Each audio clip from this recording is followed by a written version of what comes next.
Selamat datang dan selamat beribadah di Gereja GPDI Kalvari Kupang. Mari sama-sama kita akan melihat pengumuman untuk jadwal ibadah sepekan. Oleh kuasa dan keala pihak kita, siapa dapat melawan? Kita lebih dari pemenang, dalam segala pemenang. Oleh kuasa dan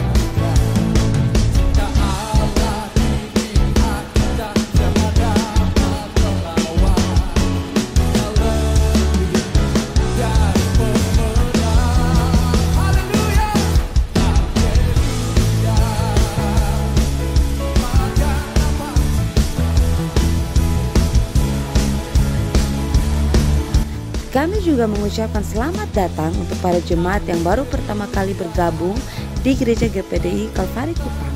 Sampai jumpa di ibadah selanjutnya ya. Tuhan Yesus memberkati. GPDI Kalvari, sekali Yesus, tetap Yesus. Haleluya. Dapat kita mengakhiri tahun ini dengan jadi pemenang. Amin. Katakan bersama. Haleluya. Puji Tuhan, salam sejahtera dalam nama Tuhan Yesus Kristus. Mari saudara-saudara kita membuka Alkitab kita. Kitab Mazmur pasal 133 ayat 1 sampai dengan ayat yang ketiga. Firman Tuhan yang tidak asing bagi kita semua. Mazmur 133 ayat 1 sampai dengan ayat 3, begini firman Tuhan, saya bacakan buat kita semua. Nyanyian ziarah Daud. Sungguh alangkah baiknya dan indahnya apabila saudara-saudara diam bersama dengan rukun. Seperti minyak yang baik di atas kepala, meleleh ke janggut, yang meleleh ke janggut Harun dan ke leher jubahnya. Seperti embun gunung Hermon yang turun ke atas gunung-gunung Sion. Sebab kesanalah Tuhan memerintahkan berkat kehidupan untuk selama-lamanya. Haleluya. Saya ulangi kalimat terakhir dari ayat 3. Sebab kesanalah Tuhan memerintahkan berkat kehidupan untuk selama-lamanya. Kemana? Ya. Kemana Tuhan memerintahkan berkat dan kehidupan? Kita kembali kepada ayat 1. Sungguh alangkah baik dan indahnya apabila saudara-saudara diam bersama dengan rukun. Yang pertama, di mana ada saudara bersaudara dalam Tuhan, diam dalam rukun. Ya. Yang pertama, berkat diperintahkan Tuhan kepada saudara-saudara, saudara bersaudara di dalam Tuhan yang hidup rukun. Yang dimaksud saudara bersaudara di sini lebih daripada sekedar saudara secara biologis. Ya. Sebab Alkitab menekankan tentang pentingnya dan indahnya persaudaraan di dalam Tuhan. Katakan amin. Kita lihat dalam Injil Lukas. Siapa yang dimaksud dengan saudara-saudara di dalam Tuhan? Lukas pasal yang ke-8 ayat 21. Lukas 8 ayat 21.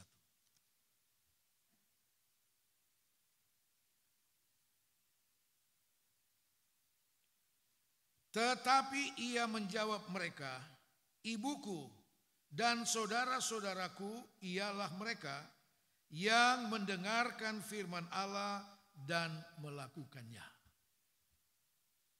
Ini yang dimaksud saudara bersaudara di dalam Tuhan.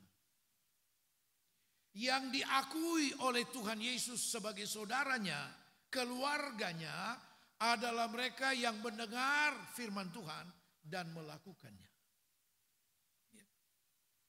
Kesanalah diperintahkan Tuhan berkat dan kehidupan. Katakan amin. Saudara-saudara, di dalam Galatia pasal 6 ayat 10, jangan kita jemu-jemu berbuat baik kepada semua orang, terutama kepada saudara-saudara seiman. Itu dalam terjemahan lama. Jadi jelas, yang dimaksud dengan saudara-saudara yang hidup rukun adalah saudara bersaudara di dalam Tuhan. Ya. Saudara di dalam Tuhan. Memang seharusnya lah sebagai keluarga dari Allah, orang-orang yang diakui sebagai keluarga Allah, saudara bersaudara di dalam Tuhan, adalah mereka yang hidup mendengar dan melakukan firman Tuhan.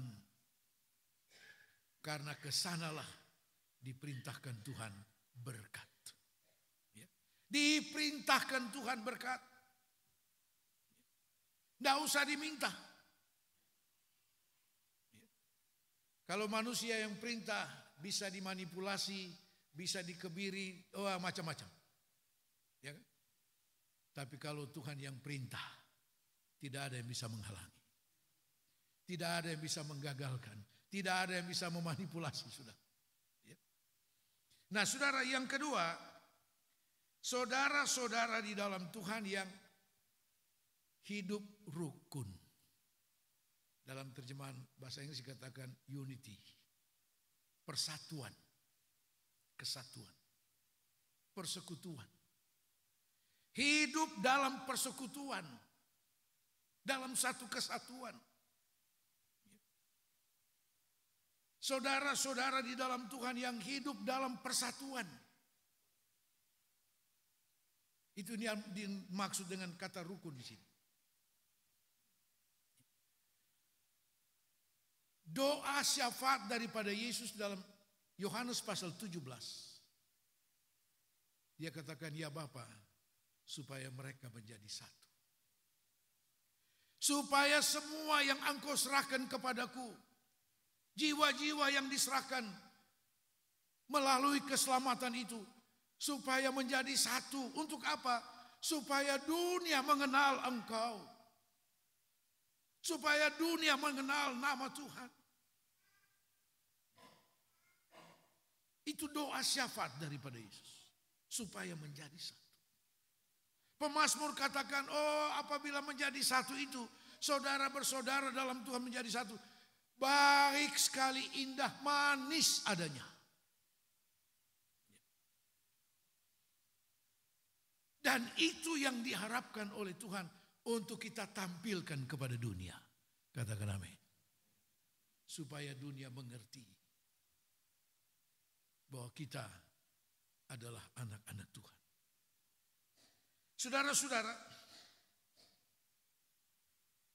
di mana berkat itu diperintahkan Tuhan, yaitu di mana ada saudara bersaudara hidup dalam persekutuan, persatuan. Persatuan yang seperti apa? Sebenarnya ayat-ayat firman Tuhan dalam Mazmur pasal 133 ini sudah digenapkan mulai dari gereja mula-mula. Mulai dari gereja mula-mula.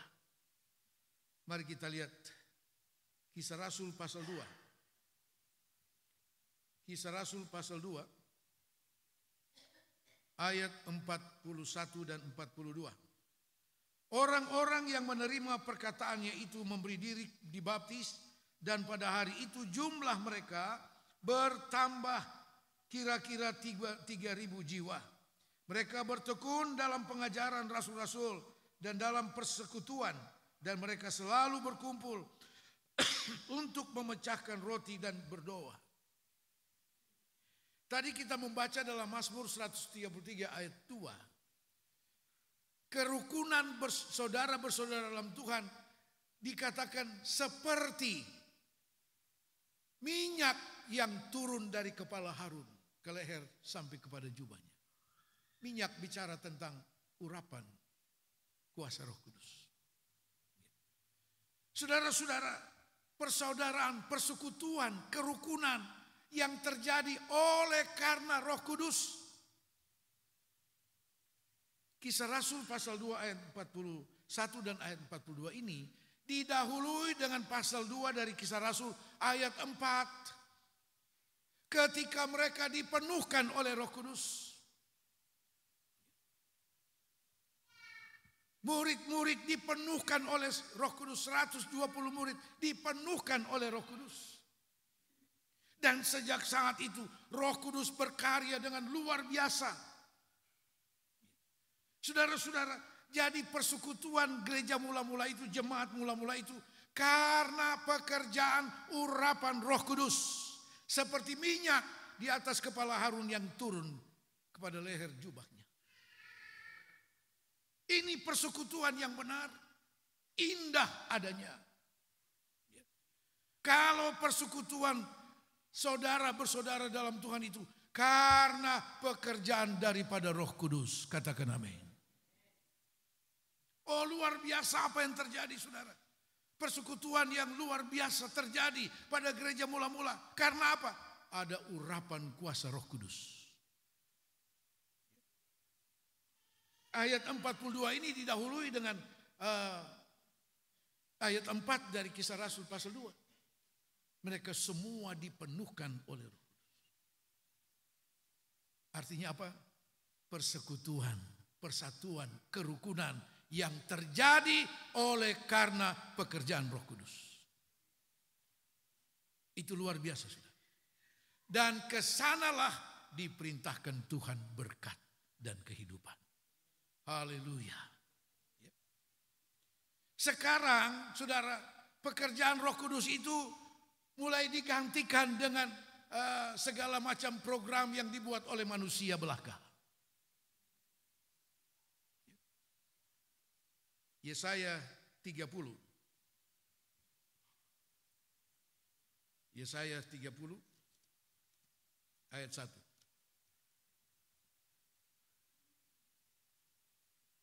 Celakalah anak-anak pemberontak, demikianlah firman Tuhan, yang melaksanakan suatu rancangan yang bukan daripadaku, yang memasuki suatu persekutuan yang bukan oleh dorongan rohku, sehingga dosa mereka bertambah-tambah. Di dunia ini banyak persekutuan. Banyak, saudara. Tetapi bagi kita sebagai anak-anak Tuhan, diperingati oleh firman Tuhan. Diperingatkan dengan sungguh-sungguh.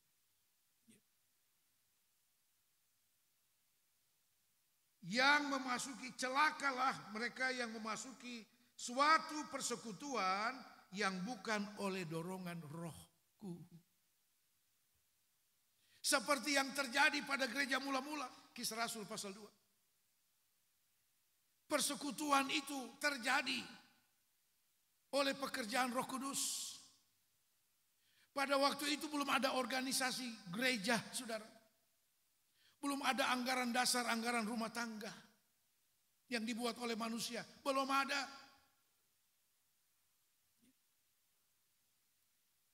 Sekarang pekerjaan Roh Kudus untuk membawa umat Tuhan kepada persatuan, saudara, digantikan oleh segala bentuk aturan organisasi. Ya. Dan itu yang terjadi sekarang.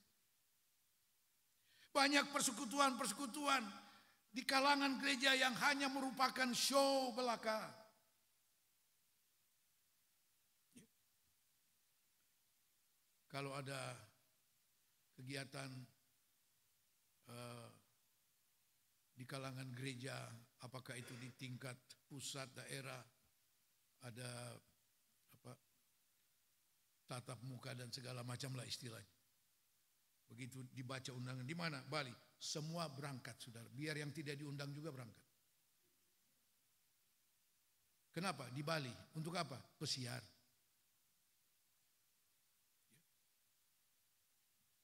Itu yang terjadi. Begitu pulang, bagaimana hasilnya? Biasa-biasa. Yang penting sudah pesiar. Ya. Mari saudara kita kembali kepada firman Tuhan. Celakalah orang yang memasuki persekutuan bukan oleh dorongan Roh Kudus. Kita belajar kembali kepada persekutuan gereja mula-mula. Tidak ada selebaran, tidak ada undangan resmi, tidak ada slogan segala macam, tidak ada. Dan itu semua adalah pekerjaan Roh Kudus. Mereka satu di dalam Tuhan. Dan kepada persekutuan seperti itulah pemazmur katakan, kesanalah diperintahkan Tuhan berkat dan kehidupan. Yang ada seringkali pertentangan, berkelahi, pulang hilang damai sejahtera. Itu yang terjadi. Saudara-saudara sekalian, itu hal yang kedua di mana Tuhan memerintahkan berkat dan kehidupan. Ya. Yaitu dalam persekutuan, persaudaraan yang dikerjakan oleh Roh Kudus. Sekarang seolah-olah gereja kehilangan kuasa Roh Kudus. Karena lebih banyak digantikan oleh metode-metode yang dibuat oleh manusia.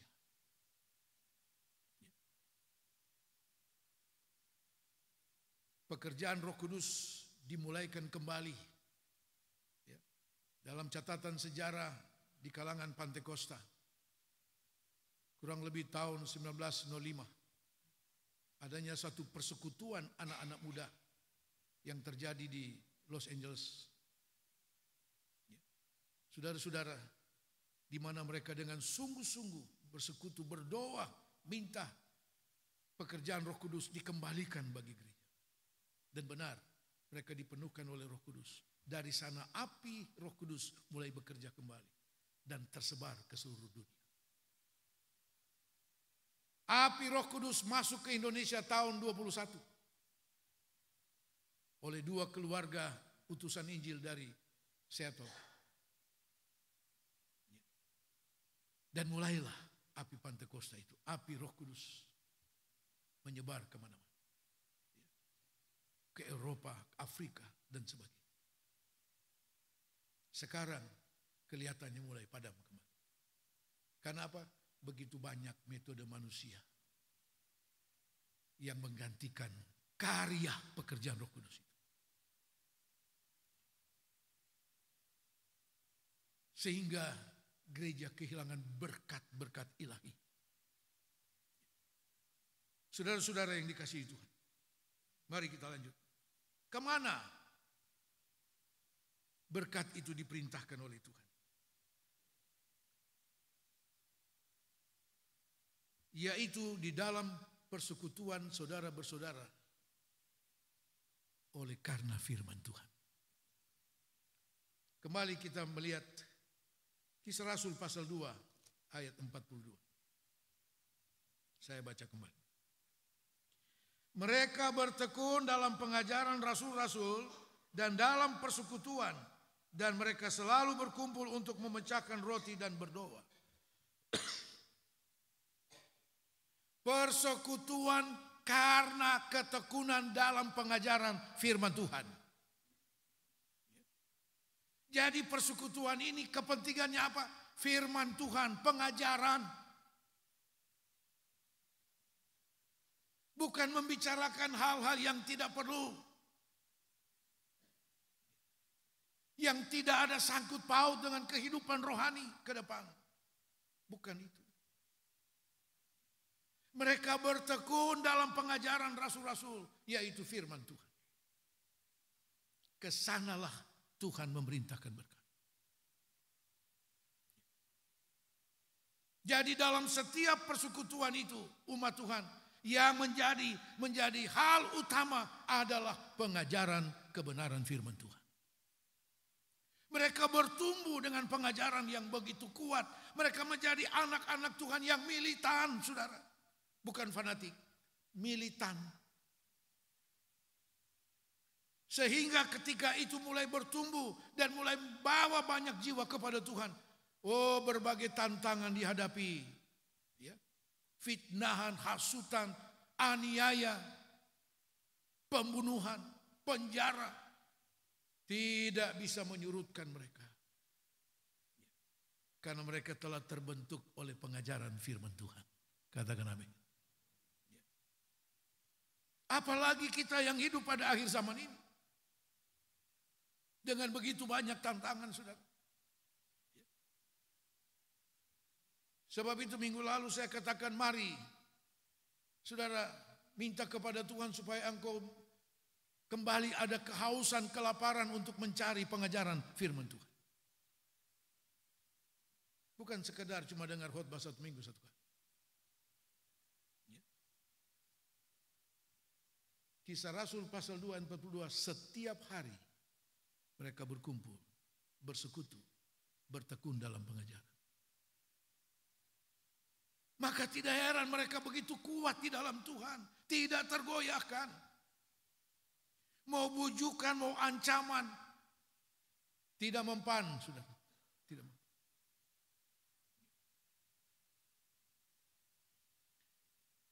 Orang-orang Yahudi yang bertobat pada waktu itu dipengaruhi oleh ahli-ahli Taurat. Wah, kalau kamu cuma percaya itu ajaran Yesus, kamu tidak melakukan hukum Taurat, kamu tidak mungkin selamat. Kamu tidak mungkin berkenan kepada Tuhan. Itu pengaruh daripada Yudaisme ini, agama Yahudi.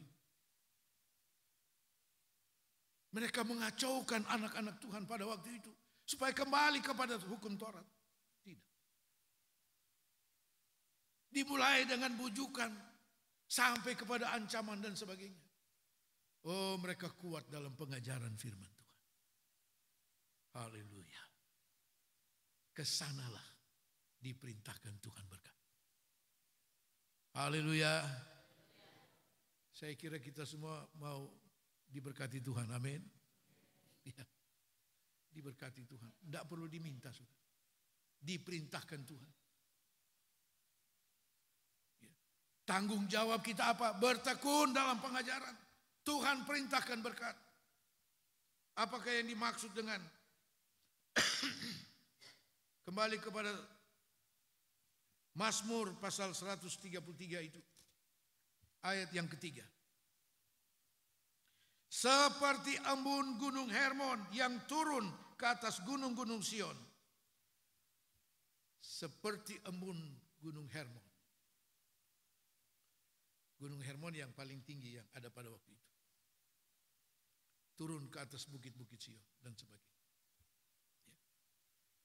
Yaitu persekutuan saudara bersaudara yang ada embun Bukit Hermon. Apa itu embun? Ulangan pasal 32. Ulangan 32 ayat 2. Mudah-mudahan pengajaranku menitik laksana hujan, perkataanku menetes laksana embun. Laksana hujan renai ke atas tunas muda dan laksana dirus hujan ke atas tumbuh-tumbuhan. Apa itu embun? Pengajaranku, firman Tuhan. Itu yang dimaksud dengan embun. Dari gunung Hermon yang turun ke bukit-bukit Sion. Ada pengajaran. Sebab Mazmur 133 mulai dari ayat 1 dikatakan, sungguh alangkah baiknya dan indahnya apabila saudara bersaudara diam bersama dengan rukun. Lalu kemudian ayat 2 dan 3, seperti minyak. Ini bicara tentang pekerjaan Roh Kudus. Artinya persekutuan oleh karena pekerjaan Roh Kudus. Persekutuan karena pengajaran firman Allah. Nah saudara-saudara, dan embun itu bicara tentang pengajaran firman Tuhan. Bilangan 11 ayat yang ke-9. Bilangan 11 ayat 9.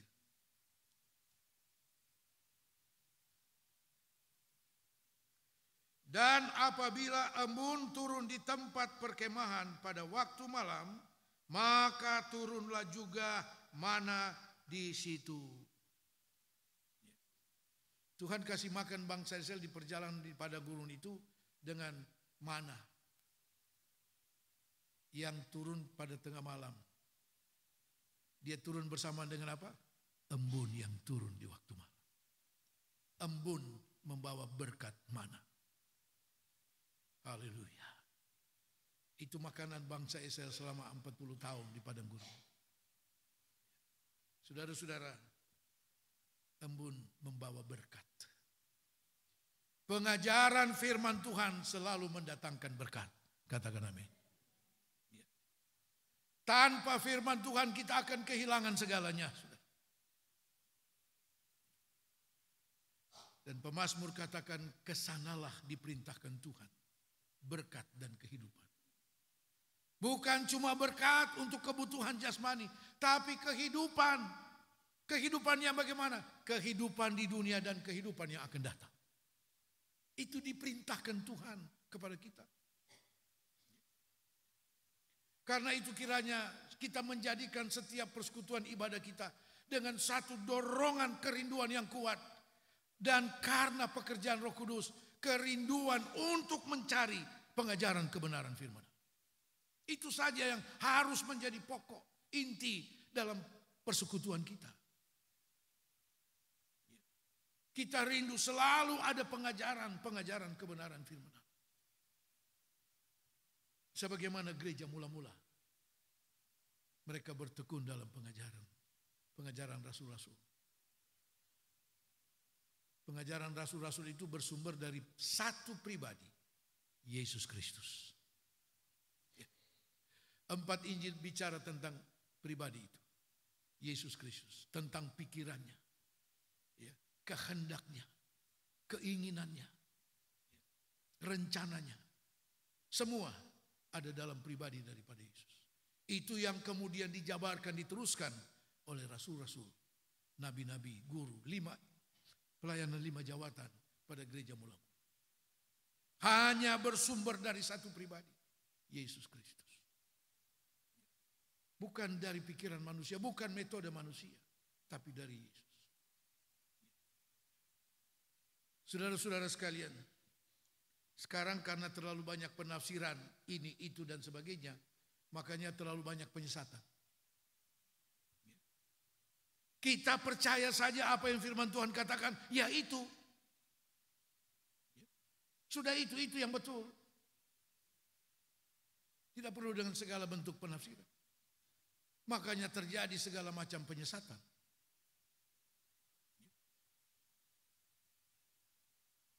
Karena masing-masing mau menonjolkan ini ide saya, ini yang saya tafsirkan dan segala macam. Bukan seperti itu. Saya selalu katakan kepada rekan-rekan hamba Tuhan, mari kita ambil ukuran patokan satu-satunya kepada Yesus. Kepada Yesus. Saudara-saudara, Yesus tidak pernah menyembuhkan orang itu dengan satu cara yang baku, tidak.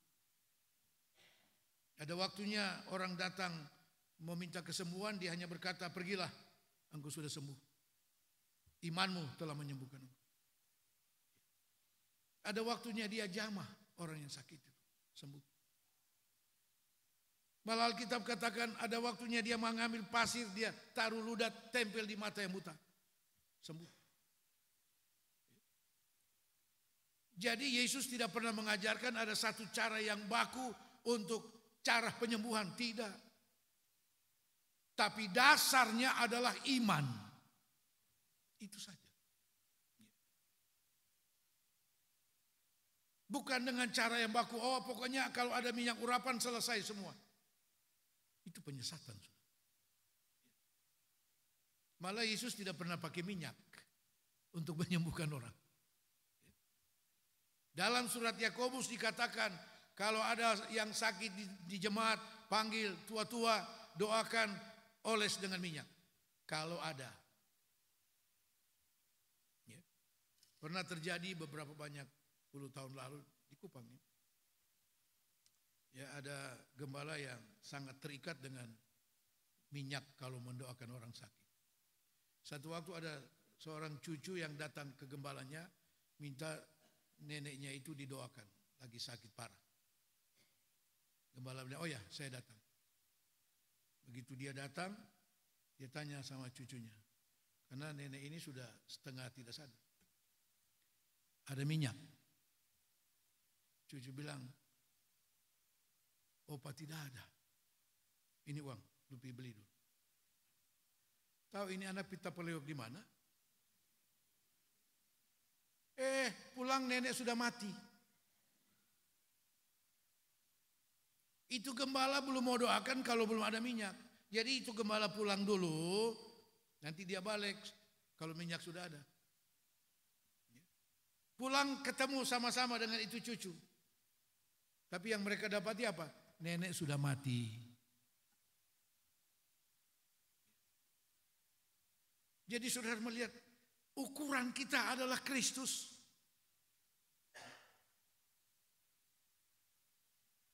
Tidak usah bikin sensasi macam-macam lah.